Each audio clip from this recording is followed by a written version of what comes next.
Naam, habari za wakati huu mtazamaji wetu wa TBC2 popote pale ulipo, ni kukaribisha kabisa katika kipindi hiki cha dakika za maamuzi, kipindi kinacholenga kuhamasisha vijana katika kushiriki kwenye uchaguzi mkuu unaotarajiwa kufanyika Oktoba 29 mwaka huu. Mimi ni Richard Steven, na kipindi chetu tunakuwa na mgeni hapa studio. Tunakuwa tunajadili mambo mbalimbali hasa yanayohusiana na masuala mazima ya uchaguzi mkuu. Tunakuwa na watu mbalimbali wakiwemo viongozi wa vyama mbalimbali, hasa vile ambavyo vimeidhinishwa na Tume Huru ya Uchaguzi katika kushiriki katika uchaguzi mkuu wa mwaka huu katika nafasi ya uraisi, udiwani pamoja na wabunge. Na katika studio zetu leo za TBC2 tumebahatika kuwa naye hapa Dr. Evelyn Wilbard Munisi. Huyu ni mgombea mwenza kutoka chama cha NCCR Mageuzi, lakini pia kumbuke pia kuwa chama cha NCCR Mageuzi ni miongoni mwa vyama vilivyothibitishwa na Tume Huru ya Uchaguzi katika kugombea katika nafasi ya uraisi, ubunge pamoja na madiwani. Lakini pia mgombea wa chama cha NCCR Mageuzi ambaye anapeperusha bendera katika nafasi ya uraisi ni ndugu Ambari Hamisi Haji. Huyu ndiyo mgombea wa nafasi ya uraisi, lakini pia leo tumebahatika kuwa naye mgombea mwenza. Nikukaribisha wewe kijana mwenzangu ili kuweza kusikia irani ya chama cha NCCR Mageuzi inasema nini, hasa kwa namna gani NCCR itakwenda kumnufaisha kijana endapo wananchi wataipa ridhaa katika nafasi mbalimbali zile za uongozi ambazo anagombea. Karibu sana. Shukrani sana. Na hongera pia kwa kuteuliwa na kuaminiwa na chama katika kugombea katika nafasi hii. Asante sana. Naam, tukianza moja kwa moja. NCCR Mageuzi. Mnashiriki uchaguzi mkuu katika nafasi ya urais, ubunge na madiwani. Kwa nini NCCR mmeamua kushiriki? Asante.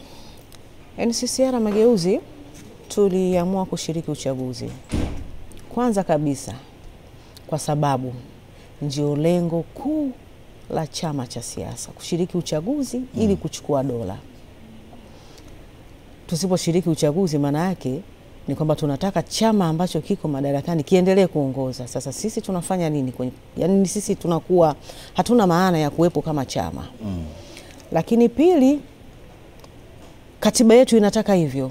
Kila baada ya miaka 5 uchaguzi mkuu wa taifa ufanyike. Kwa hiyo tumetii katiba ya chama chetu sisi kama sisi, pia na katiba ya Jamhuri ya Muungano wa Tanzania.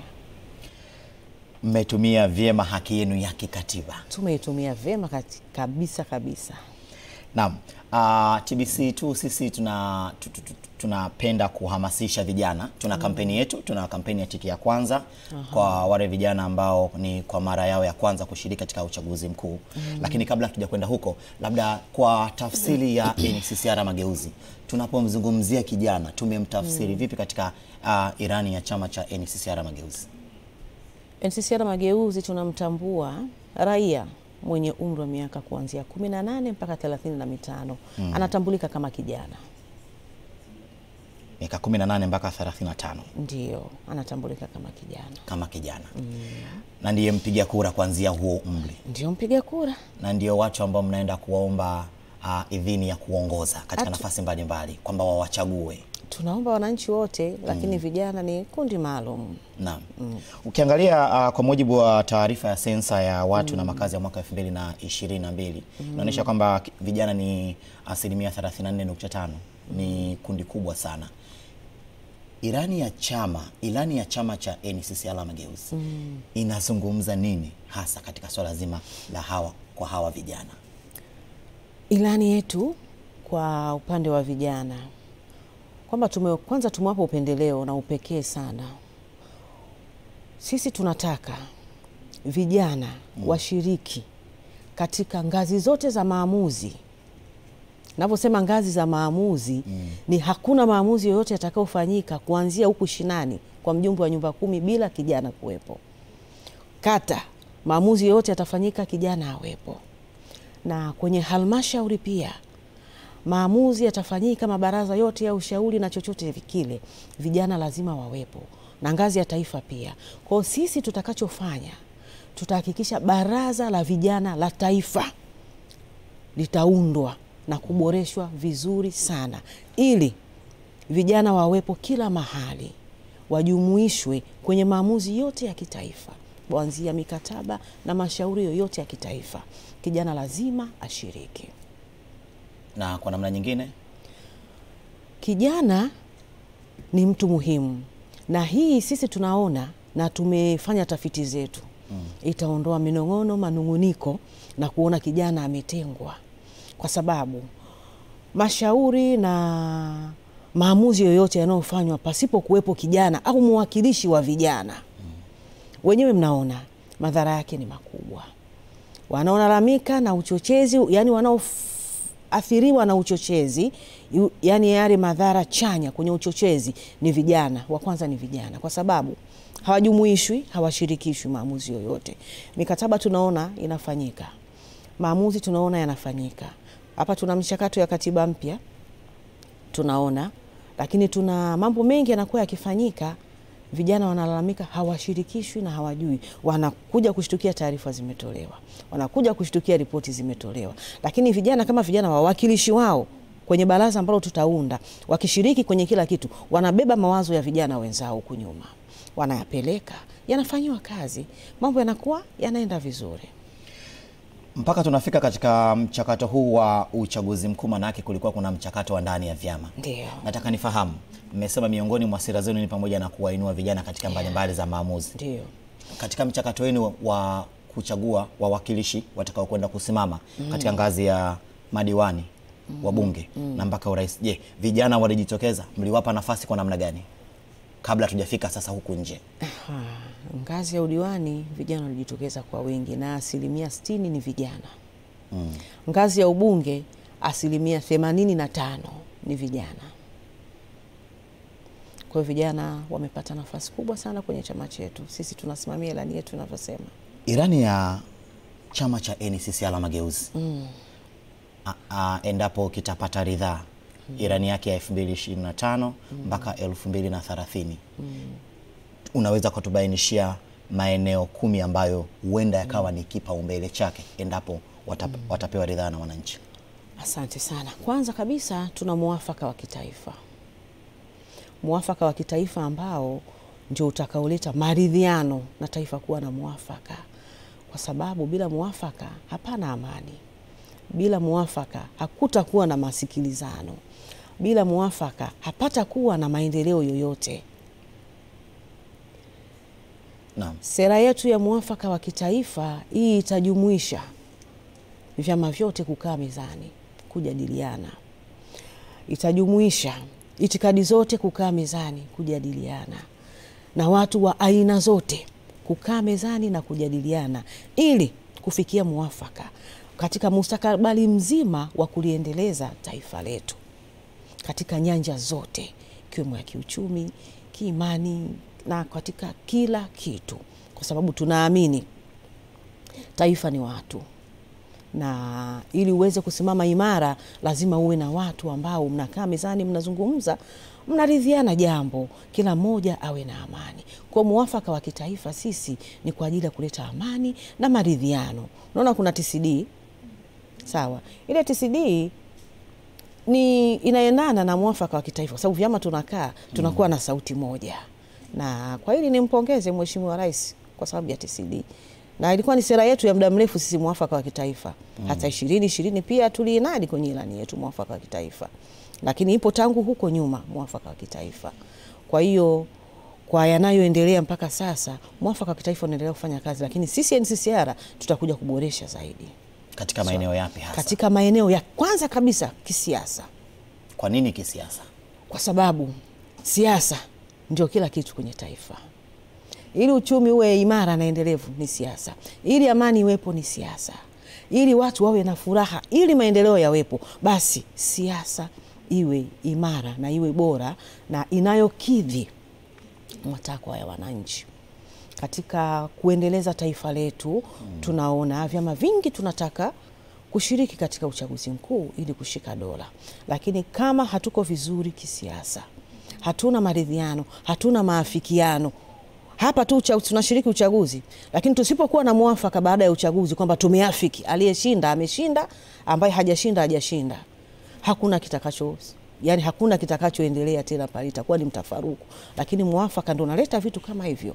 Ndicho tunachokitaka sisi NCCR. Vijana mnaafiki maamuzi ambao na nyinyi mmeshiriki, mnatoka na sauti moja, mnaleta taarifa kwa vijana wenzenu kwamba mambo yameenda hivi na hivi na tumeafikiana. Ndio muafaka tunautaka, ambao utaleta amani na utaendelea kudumisha tamaduni, mila na kila kitu ambacho sisi tunaona kinafaa kwa ajili ya kuendeleza taifa letu.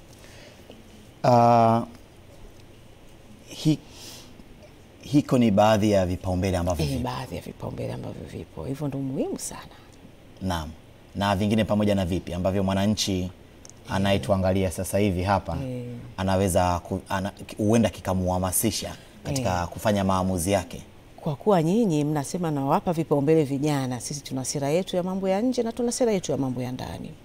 Sera yetu ya mambo ya nje inataka kijana naye ashiriki kwenye kusoma mikataba ya kimataifa na ya kitaifa pia. Mikataba ya uwekezaji, mikataba ya aina yoyote ile, kijana atashirikishwa.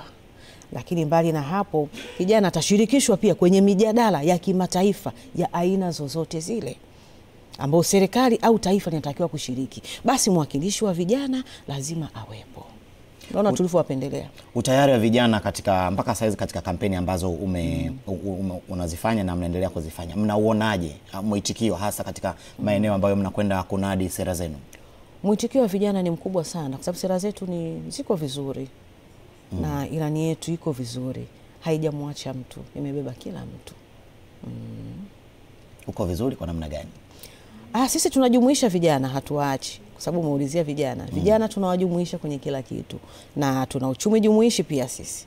Uchumi jumuishi ni kumshirikisha kijana wa aina yoyote kulingana na weledi na uadilifu wake, ambaye ana uwezo, yani anayestahili kushiriki katika shughuli yoyote ya kuingizia uchumi taifa na yeye binafsi. Shughuli yoyote au kazi yoyote ashirikishwe ili uchumi ukue. Kwanza uchumi binafsi wa kijana, na hii itatuondolea kero ya ukosefu wa ajira.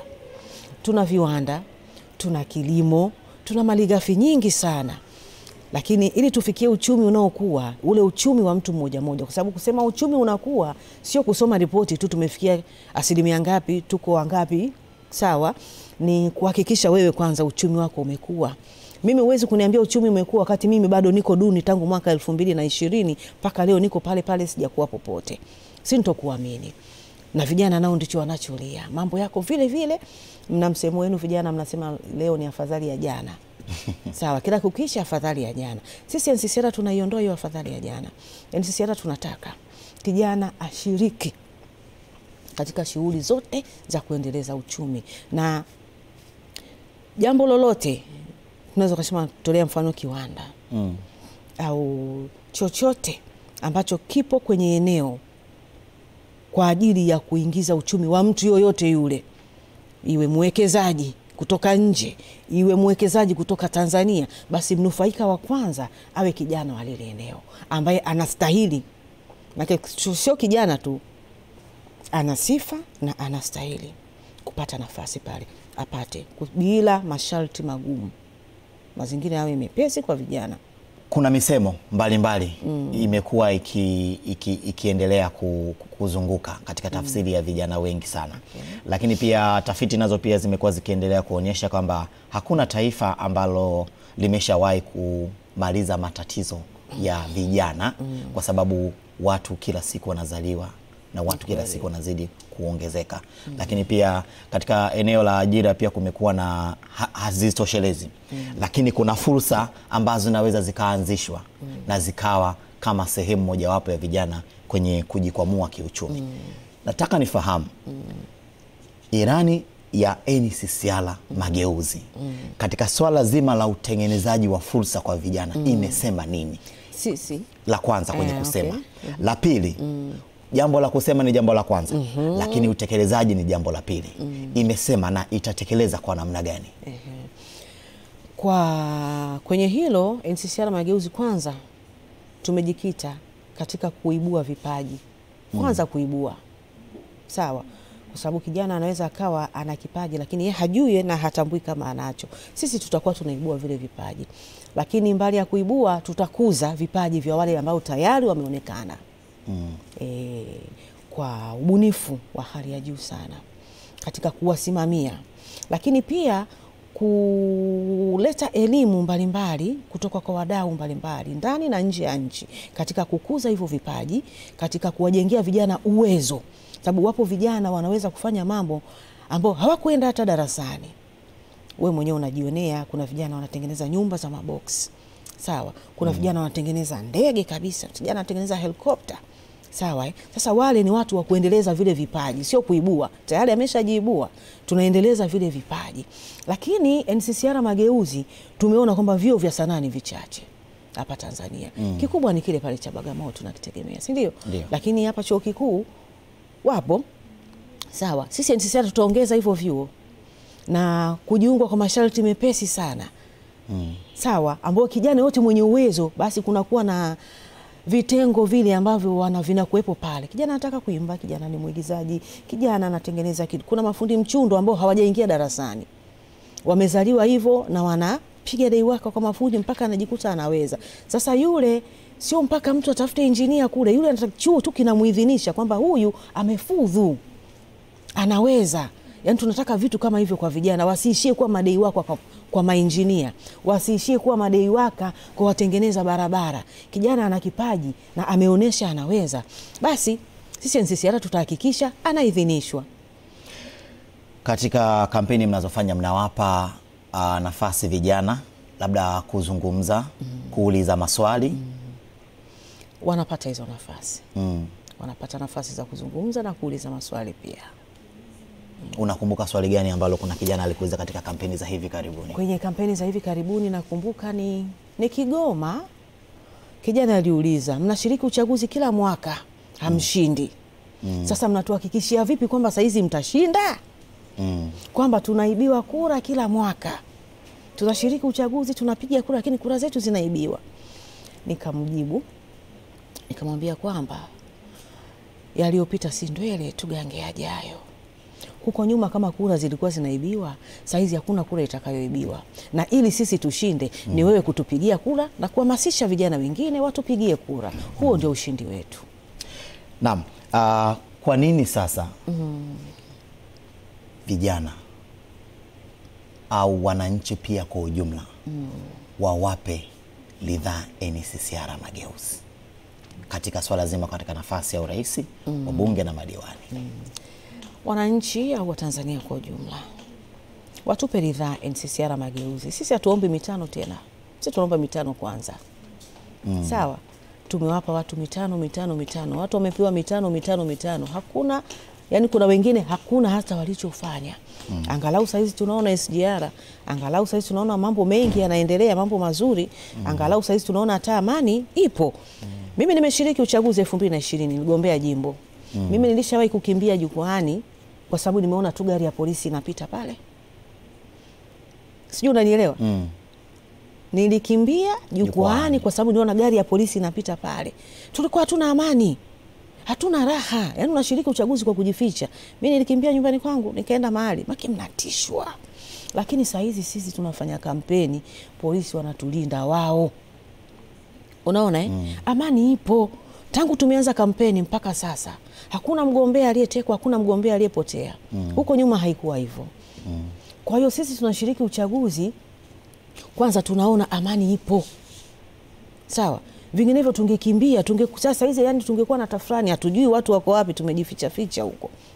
Lakini tuna usalama. Tunatoka, tunaenda kwenye kampeni, tunaacha familia zetu, tunakaa mbali, yani tuna usalama. Kwa hiyo sisi huu usalama tunawaambia raia, hii ni cha mtoto. NCCR Mageuzi tukishika madaraka itakuwa ni zaidi ya hapa. Amani wanayoiona saizi ambayo yani ni tunaasisi kutoka kwa viongozi wa kwanza waliotangulia mpaka sasa, waasisi wa taifa. Sio hao waasisi tu, mpaka Mheshimiwa Rais aliyeko madarakani sasa, Amiri Jeshi Mkuu, naye anajitahidi sana kwenye swala zima la amani. Tunaona mambo yanaenda yanabadilika. Na amani ndio kila kitu. Amani ndio kila kitu. Bila amani uchaguzi haufanyiki. Sasa ingekuwa vita, tukimbilie wapi? Kwa sisi NCCR tunasisitiza amani na tunasimamia amani ambayo ipo. Kwa kuingia kwenye uchaguzi, tunataka kuboresha haya mambo. Sio kama hayafanyiki. Sio kama mazuri hayafanyiki, yanafanyika, ila sisi tunataka kuboresha zaidi. Msema kweli, mpenzi wa Mungu. Naam, shukrani. Unacheka. Naam, mtazamaji wetu, kama ndo unajiunga nasi, ni kukuambie tu kuwa kipindi ni Dakika za Maamuzi ambacho kinarushwa hapa TBC2. Kubwa zaidi tunachokizungumza katika kipindi hiki ni kuhamasisha wananchi kwa ujumla pamoja na vijana katika kushiriki katika uchaguzi mkuu unaotarajiwa kufanyika Oktoba 29 mwaka huu katika nafasi ya urais, ubunge na udiwani. Ewe mwananchi, tunakuhamasisha katika swala zima la kusikiliza sera za vyama mbalimbali, hasa vile ambavyo vimeidhinishwa na Tume Huru ya Taifa ya Uchaguzi, ili mwisho wa siku basi unapokwenda kufanya maamuzi yako tarehe 29 ujue ni nani hasa unaenda kumchagua. Na tumebahatika kuwa naye hapa studio Dr. Evelyn Wilbard Munisi. Huyu ni mgombea mwenza kutoka chama cha NCCR Mageuzi katika nafasi ya urais. Kumbuke kuwa anayegombea katika nafasi ya urais ni Ambari Hamisi Haji. Huyu ni mgombea wa nafasi ya urais, kwa hiyo tumebahatika kuwa na mgombea mwenza, na huenda akawa ndiye mgombea mwenza wa kike wa pekee katika kinyang'anyiro hiki, si ndio? Sina uhakika, nadhani wagombea wenza wengine wapo, ila huo upekee huo sijaelewa unamaanisha nini. Okay. Katika swala zima tumekuwa tukishuhudia kuna haya makundi maalum. Tumekuwa tukimzungumzia kijana tu, lakini kuna wakina mama, watu wenye mahitaji maalum. Nataka nifahamu pia sera ama ilani ya NCCR Mageuzi eneo hilo imeitizama vipi? Tumewatizama wanawake kwanza kuanzia ngazi za uongozi. Sawa? Kwenye ngazi za uongozi tunataka uwepo uwiano wa uongozi kati ya wanaume na wanawake, usawa. Sisi usawa wa kijinsia tunaangalia zaidi kwenye shughuli kama hizo, kwanza kwenye huo uongozi, lakini pia kwenye shughuli za kuletea maendeleo taifa. Hatutojali jinsia. Maadamu mwanamke anafaa kupata ajira, anafaa kuwa kiongozi, anafaa kuteuliwa, atateuliwa. Hatutoangalia mwanamke kama kiumbe dhaifu. Hapana, mwanamke ni sawa na mwanaume, tofauti yao ni ile jinsia tu. Lakini kwenye kutoa maamuzi pia wanawake nao wanapewa vipaumbele. Kwenye mabaraza yote kuanzia kata, sijui ya jimbo, halmashauri, mikoa na kote, tutahakikisha usawa unakuwepo kati ya mwanamke na wanaume. Tumekuwa tukiwazungumzia vijana kwa ujumla, lakini twende kwa upande labda ya vijana ama watoto wa kike. Moja kati ya jambo ambalo limekuwa likizungumzwa muda mrefu ni pamoja na lile jambo la taulo za kike. Kwa sababu tunatofautiana kiuwezo katika maisha. Hilo katika ilani yenu mmeliangalia kwa namna gani katika swala zima la kuhakikisha zinapatikana kwa wingi, lakini pia hata bei, lakini pia zinawafikia wananchi wote wa mijini na hata vijijini, yale maeneo ambayo hayafikiki. Kwa hiyo hapo pia tunaona pia kwa swala zima pia la masuala pia ya miundombinu tunafahamu hipo, lakini pia sera yenu pia inasemaje katika hilo pia? Sisi tumejipanga kwenye hilo la taulo za kike ili kurahisisha kwanza, yani kuleta ile amani na kujiamini kwa mtoto wa kike. Tuna mpango, endapo tutaaminiwa na kupewa nafasi, basi tutaanzisha viwanda vya kuzalisha hizo taulo za kike kwa ajili tu ya watoto wa kike ambao wanasoma. Na watapewa bure mashuleni. Kila mwezi kutakuwa na uitishwaji wa majina, watoto watapokea taulo zao. Bila kujali ametokea kaya ya aina gani, mtoto atapata hizo taulo. Kwa hiyo swala la taulo tunawaambia Watanzania waondoe wasiwasi, watuamini NCCR Mageuzi. Tumejipanga vizuri kwenye hilo. Tunawathamini na tunawajali mabinti. Kwa upande wa watoto wa kike. Lakini pia swali langu pia likazua swali jingine tena. Swala zima pia la miundombinu. Hilo nalo pia mmeliangaliaje? Kwa sababu tunapokwenda kutoa huduma lazima kwanza tuhakikishe kwamba wale watu tunawafikia kabla ya kuwapelekea ile huduma. Sasa katika swala zima pia la miundombinu mmeliangalia vipi? Katika swala zima uanzishaji wa miradi, kwa sababu tunafahamu pia miradi ndio inakwenda kuleta ajira za muda mfupi na ajira za muda mrefu. Kwenye swala la miundombinu, swala la kuanzisha viwanda hilo lipo na tunalo kwenye sera yetu ya uchumi. Lazima tuanzishe viwanda, na sera yetu ya uchumi ni kuwa na viwanda kila kata. Kwa hiyo hivyo viwanda vya kila kata kitakuwepo na kiwanda cha taulo. Tunafahamu kwamba kila kata zina shule. Sisi hatutosubiri zitoke mjini kama ambavyo inafanyika saizi. na watakuwa wanafahamu kile kiwanda ni kwa ajili yetu. Kwa hiyo hilo lisiwape wasiwasi. Mtalifanikisha kwa namna gani? Tutalifanikisha kwa sababu mabinti ni kundi maalum, vijana ni kundi maalum. Kwenye lile pato la taifa kuna asilimia ambazo zinaenda kwa wanawake, zinaenda kwa vijana, zinaenda kwa watu wenye ulemavu. Kwa kwenye zile asilimia zao tutaangalia namna sisi NCCR Mageuzi ya kuwekeza vile viwanda, kwa sababu havina gharama kubwa sana kusema tutaweza kushindwa, lakini kwa kuanzia vitakuwepo mijini na zitakuwa zikisafirishwa. Ndani ya miaka 5 hili linakwenda kukamilika. Yako maeneo mengi ambayo wananchi wangependa kuyasikia na kuyafahamu.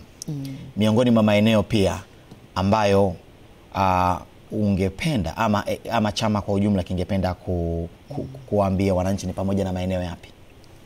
Kwanza kabisa amani. Amani ndio kila kitu. Na mbali ya kuwepo na vyombo vya ulinzi na usalama, mbali ya kuwepo na dola, mlinzi wa kwanza wa amani ya Mtanzania ni Mtanzania mwenyewe. Sio rais, sio polisi, sio idara, sio usalama wa taifa, ni Mtanzania mwenyewe. Kwa nini? Kwa sababu wewe ndio unajua hali yako, ndio unajua mazingira yako. Sawa, usipoweza kuilinda amani yako na kuepuka yale uchochezi ambao tunayaona, tunayasikia kwenye mitandao na yanayoleta taharuki, yale yanachochea uvunjifu wa amani. Lakini Mtanzania kama Mtanzania asipofuata mkumbo, amani itaendelea kuwepo. Kwa hiyo niwaombe tu wasifuate mikumbo. Hizo taharuki wanazozisikia, mambo wanayoyaona na kuyasoma mitandaoni, wayakatae. Hayana nia njema na taifa letu. NCCR Mageuzi tunapopita kwenye kampeni zetu, kila jukwaa lazima tuongelee amani, na tumejikita zaidi hapo kwa sababu amani ya Mtanzania ikiondoka hatuna pa kukimbilia.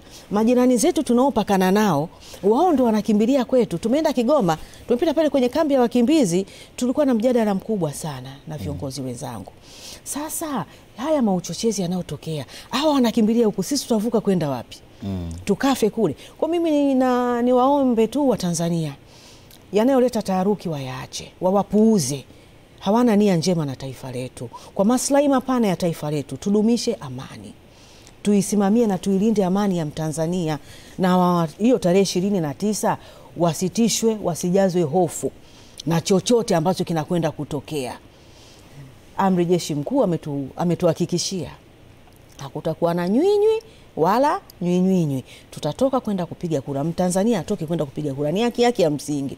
Tumeshahakikishiwa ulinzi na usalama. Wasiogope, wasibaki ndani, watoke wakapige kura, waachane na mambo mengine.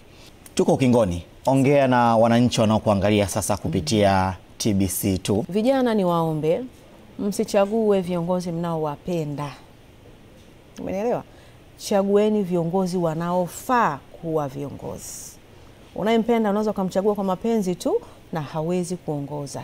Lakini ukimchagua anayefaa, hata kama humpendi, mchague kwa sababu anafaa na ana uwezo wa kuongoza. Angalieni vigezo, msiangalie mapenzi au ushawishi kwa kuwa ni wa kwangu, ni wa kwangu, ni wa kwangu. Hapana. Unaweza kuwa CCM ukamchagua NCCR Mageuzi kwa sababu wanafaa. Na niwaombe wa Tanzania, tarehe 29 mwezi wa 10 mkaichagua NCCR Mageuzi. Tupo kwenye kampeni, tupo kwenye uchaguzi. Basi mtu chague, mtu amini, tunaweza kuongoza. NCCR ndiye baba wa mageuzi. Sisi tumeanza kudai reform tangu chama chetu kimeanza. Hii kampeni ya no reform no election, sisi ya NCCR ndio waanzilishi. Lile neno NCCR, ile R inasimama kama reforms, lakini tunaenda kwa utaratibu. Tunaamini katiba mpya tutaipata kwa utaratibu mzuri sana uliopo, bila kumwaga damu, bila watu kuumia. Kwa hiyo tunawaomba sisi kama baba wa mageuzi, waasisi wa mabadiliko, mtuchague mkaone mabadiliko mnayoyataka wa Tanzania.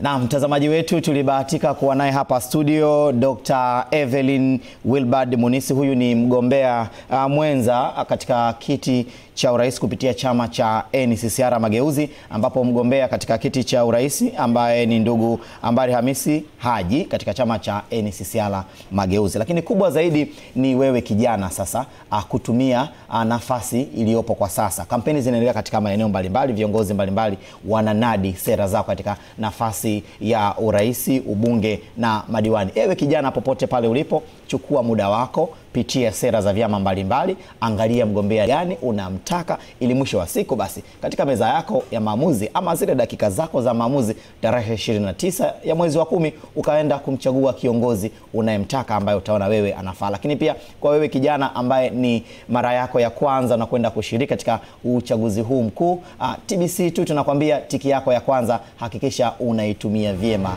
kabisa. Sina la ziada. Mimi ni Richard Steven kwa niaba ya timu nzima iliyoshiriki kuandaa kipindi hiki cha dakika za maamuzi, ni kutakie utazamaji mwema wa vipindi vinavyofuata.